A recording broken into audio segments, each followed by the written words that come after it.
काफ़ी सारे एक्सपर्ट्स ने अब तक ये राय रखती है कि बजट कुल मिला के ठीक है, ग्रोथ ओरिएंटेड है, जॉब्स ओरिएंटेड है। सरकार ने 3-4 चीज़ें ऐसे नोटिस की हैं जिस पे उनको नोटिस करना ही चाहिए था, वो किया भी है। मेरे साथ आनंद राठी जी खुद जुड़ रहे हैं आप बातचीत करने के लिए।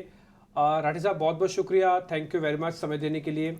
आपका आशीर्वाद हमको मिल ही जाता है सर, बजट पे भी, इंटीरियम बजट पे भी मिला, इस बार भी आपका आशीर्वाद मिला। हम इस मामले में थोड़ा लकी हैं। बहुत बहुत शुक्रिया सर, आप हेल्दी रहें और वेल्दी रहें, ये मेरी शुभकामनाएं भी हैं। अच्छा सर, बजट को बताइए जरा, आपको ये कैसा लगा बजट?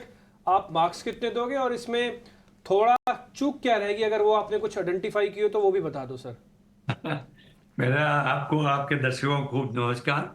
नमस्ते सर। बजट ओवरऑल बहुत अच्छा बजट है। क्योंकि सब तरह से आप देखिए, जहाँ जहाँ ध्यान देने की जरूरत थी वहाँ ध्यान दिया गया है। और उसके बावजूद भी मतलब पॉपुलिस्ट बजट नहीं है जो नॉर्मली इस बार की ये एक आशंका थी कि भाई इलेक्शन के रिजल्ट को देखते हुए हो सकता है बजट थोड़ा पॉपुलिस्ट हो। परंतु इसमें आप देखिए कि इन्वेस्टमेंट जो है इंफ्रास्ट्रक्चर में वैसे वैसे बरकरार रखा हुआ है। बल्कि नए इन्वेस्टमेंट स्टेट गवर्नमेंट के थ्रू 1.5 लाख करोड़ की इसमें घोषणा की गई है। एम्प्लॉयमेंट रिलेटेड कई नए ऐसे प्रावधान लाए गए हैं जो पहले कभी नहीं देखे गए। उम्मीद करते हैं कि उससे फायदा मिलेगा। एम एसएमई एमएसएमई सेक्टर जो है उसमें भी एक कई दिनों से ये है कि भी उन पे डिस्ट्रेस प्रेशर था। उनके लिए भी क्रेडिट अरेंजमेंट वगैरह में सुविधाएं अच्छी की गई हैं। मोटा मोटी देखें कि हर जगह ध्यान दिया गया है। सवाल ये कि ये पैसा उसके बावजूद भी आपका फिस्कल डेफिसिट को 5.1 जो था आपके प्रोविजनल बजट में, उसके जगह 4.9 पे लाया गया है।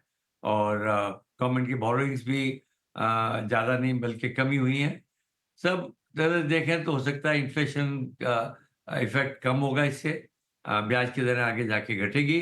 तो ये ओवरऑल इकोनॉमी के एंगल से आप देखें और मैं कहूँगा इवन मार्केट के एंगल से देखें तो फायदेमंद है। हाँ, कुछ नेगेटिव जो प्रावधान आए हैं, नेचुरली कैपिटल गेन्स जब भी बढ़ता है शॉर्ट टर्म या लॉन्ग टर्म, वो मार्केट को ऑब्वियसली एक नेगेटिव उसके लिए रहता है कि भाई आप कमाई कर रहे हैं और उसका ज़्यादा हिस्सा अगर सरकार उससे ले तो ऑब्वियसली लोगों को कोई भी तरह का कैपिटल गेन्स जो है वो मार्केट के लिए बहुत अच्छा नहीं होता है। हमेशा अब तो पहले कैपिटल गेन्स होता नहीं था, फिर लाया गया, 10% लाया गया, उसको अब 12.5 कर रहे हैं लॉन्ग टर्म को। शॉर्ट टर्म का भी बढ़ाया गया है। परंतु मुझे लगता है कि इसका इफ़ेक्ट भी इन चीज़ों का शॉर्ट टर्म रहेगा। अल्टीमेटली मार्केट कितना अच्छा रहेगा, कॉर्पोरेट अर्निंग्स कितनी बढ़ेगी, इकोनॉमी कितनी बढ़ेगी, उसके ऊपर मार्केट का रुझान लॉन्ग टर्म निर्भर करता है। तो उस एंगल से मैं समझता हूँ भई ये बजट एक अच्छा बजट कहलाना चाहिए। ठीक है राठी साहब नमस्कार। सर मार्केट ने तो दिखा दिया कि ठीक है बहुत ज़्यादा टेंशन नहीं है एलटीसीजी की एसटीसीजी की या फिर एसटीटी की रिकवरी बहुत शानदार है। अब सर ये शॉर्ट टर्म में मतलब क्या परेशान करेगा या फिर कल से फिर वही ग्रोथ पर जॉब पर रोजगार पर इन चीज़ों पर फोकस करके बाजार आगे बढ़ेगा? देखिए, मेरा मानना है कि बजट का इफ़ेक्ट शॉर्ट टर्म ही रहता है।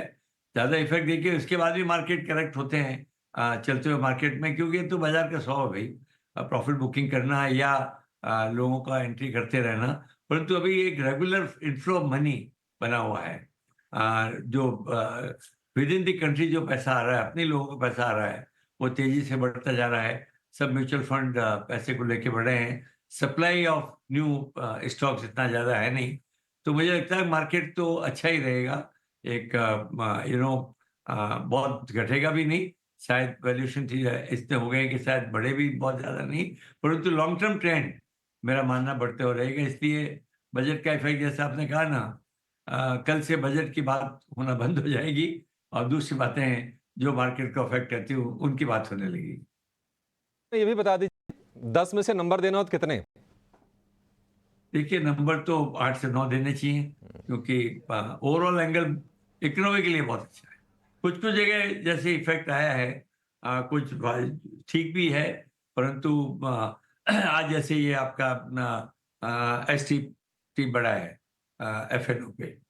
तो एक जो सरकार की हमेशा और सेबी की रही है कि इस पे भई स्पेकुलेशन कम होना चाहिए, उसके लिए कदम उठाया, पर इसमें हेजर्स को नुकसान होगा। जो रियल हेजिंग करते हैं अपनी पोज़ीशन को, उनको नुकसान हो जाएगा। मैं समझता हूँ उसके लिए एक तरीका जो है ज़्यादा सेबी के हाथ में है कि कितने ज़्यादा स्टॉक इस एफएनओ में लाए जाएँ, उसमें कितनी मिनिमम ट्रेडिंग की लिमिट रखी जाए या कितनी मिनिमम नेटवर्थ वाले को उस मार्केट में ट्रेडिंग किया जाए। वो ज़्यादा तरीके हर देश में वो तरीके अपनाए जाते हैं स्पेकुलेशन को मैनेज करने के लिए। टैक्स एक तरीका नहीं है और इसलिए मेरा मानना है कि एसटीटी बढ़ाना उस एंगल से मतलब एसटीटी के थ्रू ऐसा काम नहीं होना चाहिए। इसमें जो रियल हेजर्स हैं उनको नुकसान हो जाएगा। हो सकता है कुछ अंकुश आए एफएनओ ट्रेड में, परंतु जो रियल पर्पज़ है डेरिवेटिव मार्केट का कि हेजिंग में कम आए, हेजर को इसमें सही फ़ायदा नहीं। राठी साहब, बहुत शुक्रिया आपका समय देने के लिए और अपने व्यस्त कार्यक्रम में से समय निकालकर आज हमारे साथ जुड़ने के लिए।